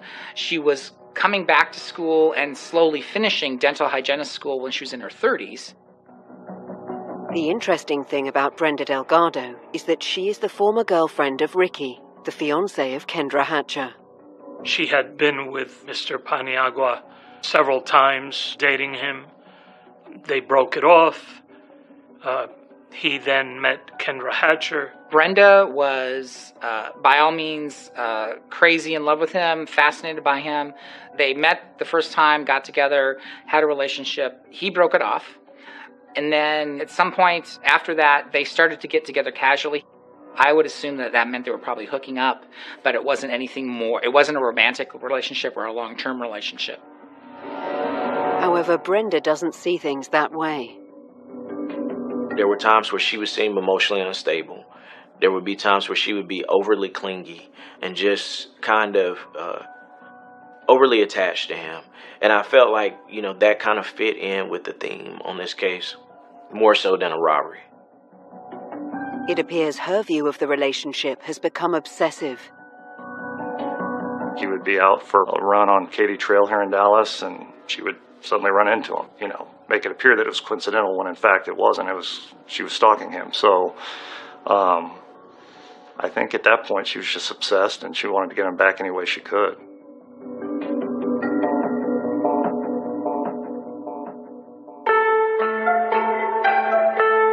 For police, it's time to get face-to-face with Brenda Delgado. Brenda gets called in for a voluntary interview, and she's cooperative. The Dallas police, smart as a bug, those folks taped everything. Brenda gives the detectives her version of how she spent Wednesday, September 2nd, the day Kendra Hatcher was murdered. Wednesday, I was in Carrollton. Okay. And I studied from maybe 12 all the way to like about 6. And then from 6 we went to Fuzzy's. We had some tacos at Fuzzy's in Carrollton. Mm-hmm. Okay. Who were you studying with? Billy, this guy, a classmate. Okay. So how'd you get to Carrollton? I got a ride to Carrollton. Okay. Who gave you a ride? Who gave me a ride? My friend, Crystal. Crystal. Mm-hmm. She told me that early that morning she met up with her friend Crystal. They were having some problems with their vehicle, and she took it to Jose's shop. Jose's a mechanic. Jose looked at it and told her that he needed to work on it, and she borrowed his Jeep. She said that she had a study date that day with some friends, and Crystal dropped her off at a public library, and she spent most of the day studying. She also told me that the library had cameras, and it also had a sign-in log that I could check for her signature. This level of detail immediately raises a red flag. Most people don't pay attention to locations having cameras or sign-in logs. It was like it was already pre-formatted. Brenda can also supply very specific details about where she was at the time of Kendra's death. And I go to Chili's. How'd you get to the Chili's? Billy took me. Billy gave you a ride at Chili's? No. Okay. I have the receipt in my bag. I can tell you exactly the time I closed down. Okay. She probably figured if she just showed the receipt, an officer would say, sure, you weren't there, thank you, and that would be over. Fortunately, that's not the way it works in the world of crime. Most people, when they come down and talk about murder, they're really nervous and kind of taken back. Either they're going to be overwhelmed emotionally because someone lost their life. They're going to be afraid because they're being questioned at a homicide investigation. She didn't seem to match any of those descriptions. She was very cool, calm, and collected, and very organized. Detectives begin to get more specific with Delgado. This is the picture of the young lady that got killed. Never seen her before? I've never seen her. Okay. First, they started with Kendra Hatcher. Do you know this person? No, I've never met her. Well, she's engaged to Ricky Patiago. Do you know him? Oh, well, yes, Ricky and I are very close, but we're just friends now. Detective Barnes needs to find out more about the vehicle used when the murder occurred. I began to press her on who would have this Jeep. So when I pressed her on her location and whether she was driving the Jeep, she pointed a finger at Crystal and said, you need to talk with her. Detectives now bring Brenda's friend, Crystal Cortez, in for questioning. So she is in the police headquarters at the same time Brenda is, and they're interviewing both of them, taping both of them, and then super helpful for information back and forth. There was a lot of different stories from Crystal. The first version was that she was looking for a parking space because she was going out to eat at a nearby restaurant. And she just happened to park inside the parking garage at the Gables 17. And she heard a loud noise and decided to leave the parking garage. When I was up there, I heard a shot. I have my son in the back. So I said, no, you know what? Let me get out. I'm coming out. There's a guy running with a mask right in front of me. He stops. He looks dead at me. And I'm just like, horrid. I'm shaking literally at this point because I have my son in the back. I confronted her with the fact that I actually saw someone get out of her vehicle and walk towards Dr. Hatcher. Immediately, Crystal's story changes. Crystal starts making up stories about she was just driving along the park with her son, and this scary man jumped in and told her to drive or he was going to kill her. And then she drove to the apartment complex and had no idea what happened. However, she's confronted with the fact that there's no sign of anyone who could be considered to be her son on the tape. Who else was in the vehicle with you? Just my son, and he was asleep in the back, honestly. No. That's not going to work either. I want to be able to trust you, and I want to be able to believe you. And I know that what you're telling me is not true. She switched up the story to be this friend of Brenda's and her drove into the apartment complex, and the motive was going to be robbery, and then she was just going to drive the getaway car, and they were going to be away with some money, and she was going to get $500, and they were going to scare Kendra. But Crystal Cortez has done no more than implicate herself. When Crystal admitted that Brenda paid her $500 to go to the parking garage with this unknown male who was armed with a firearm, she self-admitted she put herself at the crime scene. That was enough to charge her. We charged her with capital murder. Meanwhile, Brenda is still being interviewed by detectives. The more I watched Brenda Delgado, the more I just knew she was lying. They kept the film running when they would leave the room or do you want to take a bathroom break or do you want some snacks or whatever. So they were friendly to her, but there would be times when she was on camera by herself, the detectives were out of the room, talking to Crystal Cortez. She was just like, oh. And she was doing things like this, and I think she was realizing the trouble that she had stepped into and that what was happening while the detectives were interviewing her. Agent Barnes now turns up the heat on Delgado. I began pressing Brenda really hard about where she was at, what she was doing, and why they were there, and what they were there for. And I think that once I began pressing buttons, Brenda felt like she was going to unravel and end up being charged. And she just asked for an attorney. Brenda clearly hasn't been to the scene of the murder. Detectives don't have enough evidence to charge her, but instinctively they know she is involved in some way. They felt they did not have enough to issue a warrant for arrest for murder, but they wanted to hold her. They ran her background check, and she had a whole bunch of parking violations, enough to be arrested. Collectively, we decided it would be better to just put her in jail for her traffic tickets than to charge her with murder and have to release her if we couldn't find enough details to prove it at that point. But Brenda has other plans. As soon as somebody comes down here, or she on her own pays the $300 or $400 that's owed, whatever's the fine that's not paid, as soon as you pay that, they release you immediately. And so it's not like you're sticking them in jail on some kind of a serious charge where they're going to have to wait and see a judge, and you're going to have to go through at least an 18-hour process. You're putting her in there. She's going to be out potentially in a couple, 2 to 4 hours, which she was. We found out that she left jail, she caught a taxi to a local hospital, and she called her father and asked her father to pick her up. Within hours, Brenda Delgado flees the state and crosses the border into Mexico. She already had her backup plan in place, and at that point, we were just playing catch-up. Detectives now believe that Brenda Delgado is at the center of the murder of Kendra Hatcher. All of the early indicators on this investigation seem to point back to Brenda. Jose didn't know Kendra. Crystal didn't know Kendra. It all pointed back at Brenda. Brenda had the motive to want Kendra dead.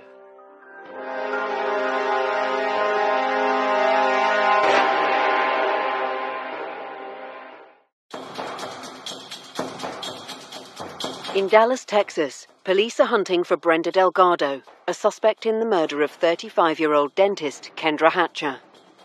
Delgado has fled to Mexico, but investigators are continuing to question Crystal Cortez, Delgado's accomplice, who drove the Jeep from which the killer emerged to shoot Kendra. However, they are still trying to identify the shooter. Just crunching down phone records between Brenda, Crystal. We also located a phone inside Brenda's apartment. We got phone records for that number, and all of these phones had a common phone number that they were communicating with. And we were able to locate that phone number and do some subpoenas for the phone records on that phone. Police reach out to federal agencies for assistance. The FBI got involved about a month after it happened. At the time, they hadn't identified the shooter in the case. They only knew him as Chris, so they were looking for help in that regard. They had a telephone number for Chris. We were able to obtain a search warrant to obtain the real-time location information associated with that phone. The pings on the phone brought us to an apartment complex in South Dallas. That same day, Crystal is brought in for further questioning. So there was the blue Sebring part right there. Okay, was it an older looking Sebring? No, this is like, it's Maybe I Like this should... color blue or dark blue? No. It's a shiny blue. She gives me a description of the shooter's car. And she said he drives a blue Chrysler Sebring. I picked my phone up and I called the FBI agents that were doing surveillance out in this parking lot and gave them the car description. And they told me that they see the car in the same parking lot. By watching the phone pings, they noticed the phone started moving. And they also noticed that the blue Chrysler Sebring was moving at the same time that the cell phone was moving. And it pulls over in a parking lot a couple blocks away from this apartment complex, and they walk up to him and make contact. The man is Christopher Love. He is taken into custody and the car is impounded. The car was towed to the auto pound, and I began interviewing Christopher Love. I interviewed him all the way through the course of the night into the early morning hours of October 2nd. Searching the car, they didn't really find anything, and it was a little bit of a dead end. Detectives have drawn a blank, so they turn to another police resource to intensify the investigation. A canine that was in training at the time was brought to the Dallas Auto Pound. The canine had been trained to find explosives. That could be anywhere from gunpowder to bomb material C4. They sniffed the car. The dog wisely stopped at a couple places. They found some residue, but they didn't find enough evidence yet. And then the dog zoomed in on the console in between the driver's and passenger seat, up one side and down the other. So that was super helpful. The investigators were able to remove the panel, and lo and behold, what's in there? A gun.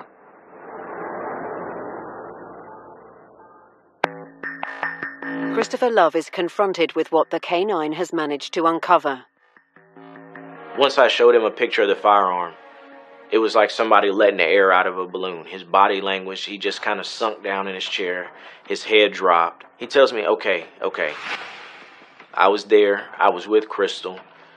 I got out of the Jeep to walk over to get Kendra's purse, and Crystal fired a shot from the Jeep out the window, and it hit Kendra.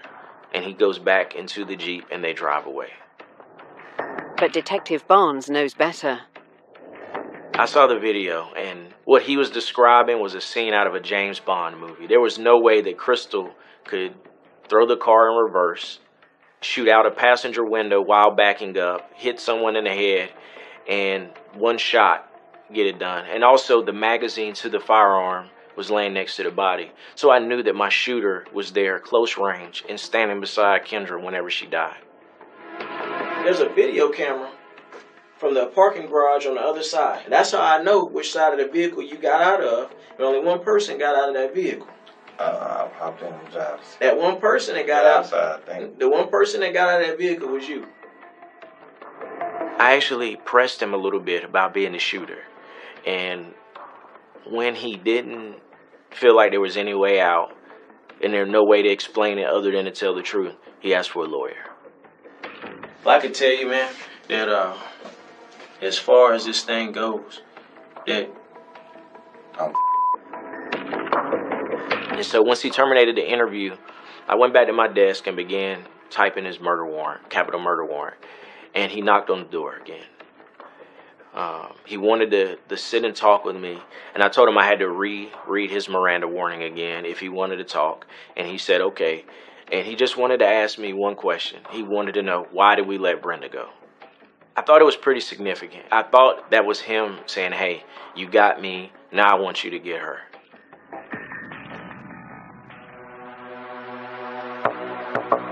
Crystal Cortez is also bowing to the inevitable. I really want to go home to my baby. You're not trying to cover for No, I'm not covering anybody. I don't want nothing to do with this. I want to go home now. I really do. I want to go to my baby, okay? I understand that. I'm I'm helping you guys with everything I can. I just want to go home to Ivan, okay? I know you guys are trying to help me. I'm trying to help you out. I'm not trying to cover for anybody. So Crystal was charged with capital murder. At some point, she agreed to a deal. The deal was, if you are truthful And if you can testify against Brenda, we will recommend you for 35 years to life. You will be pleading guilty to capital murder. They needed Crystal to get to Brenda. It's the only opportunity for her. 17 and a half years, you're eligible for parole. You may or may not get it, but you're eligible. She's got a child. She's got to be thinking about a whole lot of things, and she doesn't want to be locked up till the day she dies. She was the one that kind of put the pieces together for law enforcement, kind of explained what happened and allowed law enforcement to arrest the other people that were involved in it. Detectives know they have Crystal and Christopher, but now the spotlight turns to Brenda Delgado. They strongly suspect that she has manipulated the other two. One of the things that I learned working this case that Brenda was very good at reading people. She was able to sit down with someone, figure out who that person was, figure out where they were at in life, and specifically what they needed in life. It was a business transaction for them. Should we beat him up? Should we kill her? Should we... They just handled it as if it was business. She actually offered Crystal $500. At the time, Crystal was a single mother. She was out of work because her vehicle wasn't working, and she needed some mechanic work done to her vehicle, and she didn't have the money to get it done. Brenda was able to figure out that she needed money to be able to go to work every day and take care of her child, and so she just kind of dangled that carrot in front of Crystal to get her to participate in this murder. And it is becoming apparent that Brenda had lied to Christopher in order to manipulate him even further. Christopher Love was a self-proclaimed low-level drug dealer that just moved to this Dallas area, and he wanted to be Scarface. He was looking forward to being the next up-and-coming drug dealer in Dallas, and Brenda picked up on that, and that's what she offered him. She told Christopher that she was part of the drug cartel and that Kendra was actually stealing drugs from the cartel, and if he participated in this murder, that he get a lifetime supply of drugs. At the center of everything appears to be Brenda's jealousy of Ricky's newfound happiness with Kendra. I think her obsession with Kendra Hatcher and losing Dr. Paniagua was stronger than anything she could think of. She just had one goal in mind, and that was to either hurt Dr. Paniagua, which was one of the very first things that came into their minds, or remove Kendra Hatcher from the picture. On Brenda's phone, we looked into the notes portion of her phone, and we found an email address for Ricardo and also a password. Based on our interviews with Crystal told us that Brenda was able to track Ricardo, and she was able to know where he was at. When Ricky and Brenda were hooking up the second time around, Ricky was still helping her, so they had a joint cell phone account, and apparently that account gave her access to his phone online. She had put tracking software on his phone. She was able to know where that phone was, where he was. She would find his location and she would go and watch him. And then she would go have casual encounters where she would randomly bump into him and have conversations with him. And her obsession also extended to Kendra. In Brenda's phone, she had a bunch of pictures and videos she downloaded from Kendra's Facebook page.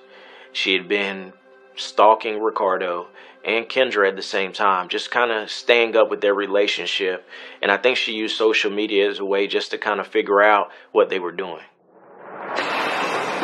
It is becoming clear that Brenda was going to do whatever it took to achieve her objective. Not only had she approached Crystal Cortez and Christopher Love, we interviewed some people that she had approached before about trying to convince them to do the same thing. Namely her cousin, having him attack Kendra Hatcher with a baseball bat. He ultimately declined to do so. So she had been trying to find someone who would carry this out for some time. Crystal had got in deep and was doing what Brenda wanted. And speaking with Crystal, she told me that she started going around just talking to people that they knew about, where they could get a gun, and also if they would be willing to help them in this murder. And through a mutual friend, a gentleman by the name of Kelly Ellis, Kelly knew Christopher Love, and he introduced them. For whatever reason, they just fell in, and the ball started rolling, and Crystal started agreeing to these things, and she found a shooter for Brenda. She agreed to drive the getaway vehicle. She helped Brenda get rid of evidence after the fact for $500 and some drugs. Delgado was across the border, in her mind, safe from the authority of U.S. law enforcement. My arrest authority ends in the state of Texas, and I think Brenda knew that. She felt like she was out of reach of the Dallas Police Department, but what she didn't plan for was that we have a partnership with the FBI, and they've got worldwide jurisdiction. When people try to flee the U.S. to another country to escape justice, that always is a thorn in my side. So I always give those cases a little extra attention because I want to make sure that these people get caught and brought back to the U.S. I don't want people thinking that they can flee our borders and not answer the charges that are brought against them. The FBI felt like the longer that she was free, the longer that she was evading law enforcement, that we were at risk for her committing another offense. Dallas police now move to make Brenda Delgado an international fugitive from justice.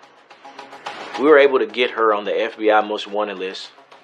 I was pretty excited about it because I knew that I would get my shot at her again.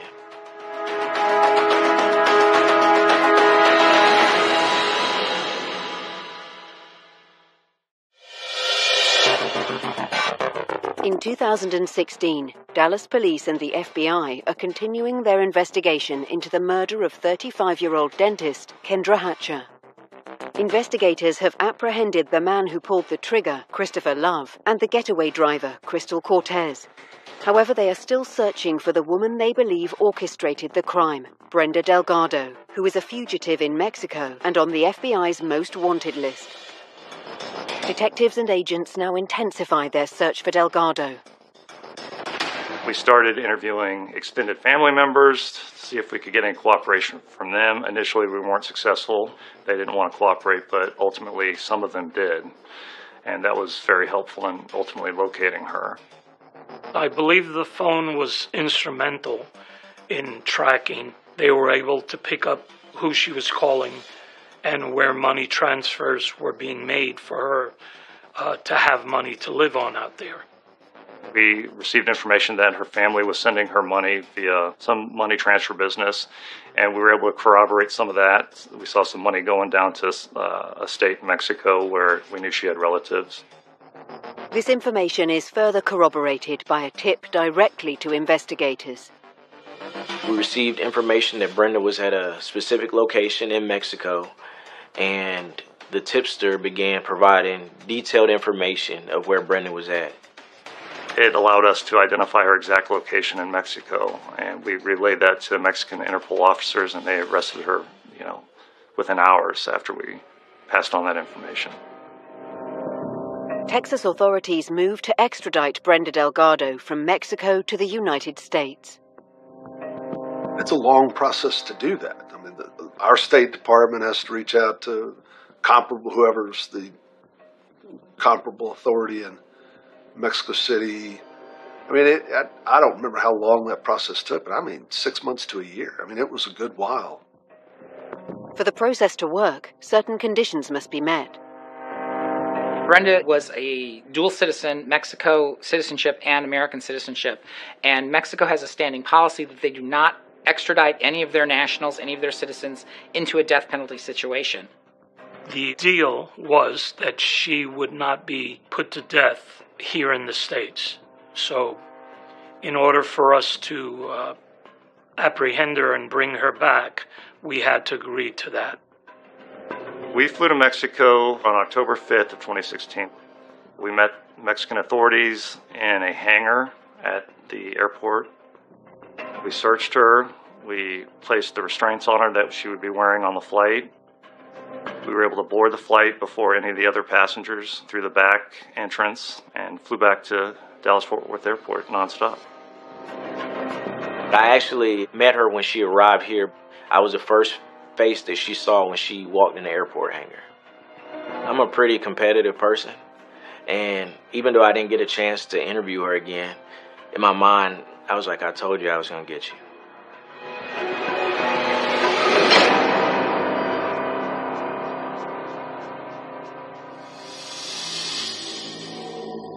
Prosecutors now need to prepare for 3 trials: Brenda Delgado, Crystal Cortez, and Christopher Love. I've been working in the Dallas Homicide Unit for a little over 9 years. And out of every murderer that I've come across, Christopher Love is about as cold as any murderer that I've dealt with. No sign of remorse, no sign of emotion, no sign of regret. This is a vicious, vicious, vicious person. Christopher Love was sentenced to death. He's still on death row from what I understand, and I don't know if a date's been set yet for that. Crystal Cortez's fate has already been more or less agreed. Crystal was charged with capital murder as well, based on her agreement to testify against Christopher and also to testify against Brenda. She was given 35 years in prison. In the case of Brenda Delgado, prosecutors paint a picture of a ruthless manipulator. They did a great job at pointing out the specific facts of this investigation and just kind of like laying out who Brenda was. You know, that she's not just this pretty face that you see sitting in a courtroom, that this lady's a monster. I don't think she even thought much about covering her tracks. It was all about getting this done. This focus of, I need to get Kendra Hatcher out of the way so I can get Ricky back. Brenda had a very blank look on her face, almost like she was in disbelief that she was actually sitting in this courtroom and that she was being held accountable for what she did. I don't really know that she felt right and wrong. I don't really know that she felt any guilt. The best word I can come up with is sociopathic. She just appeared to be very nonchalant and like everything was okay, and it would be until the very end. When the jury deliberate, they aren't long about coming to a decision. So I was going down the escalator, and this is, we're less than 20 minutes since the jury went out, and I get a text message, we've got a verdict. I think we startled some folks. We came back in a half an hour. It was not flippant, however. It was not off the cuff. We came back into the jury room, and someone suggested that we take a sample vote. This is the gut check vote. Let's just write down what we think, and then we'll start talking about it. So a woman volunteered to capture the notes. We all wrote down what we thought, and she opened them up, and they were all in one pile, one after the other. Guilty, guilty, guilty, guilty. That's very unusual. In a capital murder case, for the jury to come back, I heard estimates of 18 to 20 minutes that they deliberated. Yeah, that's unheard of. So they were convinced beyond a reasonable doubt that she committed this crime.